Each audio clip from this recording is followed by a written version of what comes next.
গেল বছরের 14 August remand শুনানির জন্য ঢাকার সিএমএম আদালতে হাজির করা হয় সাবেক আইনমন্ত্রী আনিসুল হক ও সালমান এফ রহমানকে। এ সময় আদালত প্রাঙ্গণে হামলা, ডিম ও জুতা নিক্ষেপ করা হয় তাদের উপর। একইভাবে আদালত প্রাঙ্গণে হেনস্থার শিকার হন সাবেক এমপি মমতাজ বেগম, দীপুমণি, হাসানুল হক ইনু, গণমাধ্যম কর্মী শাকিল রূপা সহ অনেকে।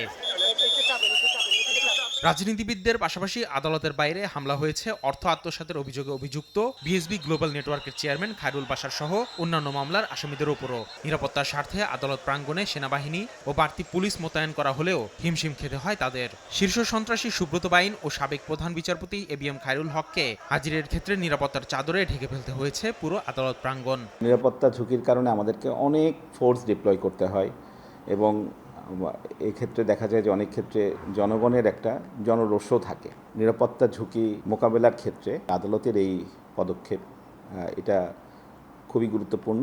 এ অবস্থায় ঝুঁকিপূর্ণ আসামিদের নিরাপত্তা বিবেচনায় 6 আগস্ট ভার্চুয়াল শুনানির আদেশ স্বাক্ষর করেছেন ঢাকার মুখ্য মহানগর হাকিম মুস্তাফিজুর রহমান। আদেশ মতে কারাগারে রেখেই জঙ্গি, ভয়ঙ্কর সন্ত্রাসী ও রাজনৈতিক দুর্বৃত্তায়নে অভিযুক্তদের মামলার শুনানি করা হবে। আসামিদেরকে সেভ করার জন্য, আদালতের সময় অপচয় রোধ করার জন্য এই আসামিদেরকে আদালতে উপস্থিত না করে কোর্টে রেখেই শুনানির মাধ্যমে তাদের জামিন, তাদের হাজিরা, ট্রায়াল বিভিন্ন কিছু নিষ্পত্তি করার জন্য মাননীয় আদালত নির্দেশ দিয়েছেন। ভার্চুয়াল শুনানির জন্য ঢাকার সিএমএম আদালতের 28 নম্বর এজলাস কক্ষ ডিজিটাল কোর্টরুম হিসেবে প্রস্তুত করা হয়েছে। শিগগিরই এই পদ্ধতিতে শুনানি শুরু হবে বলে জানান আইনজীবীরা।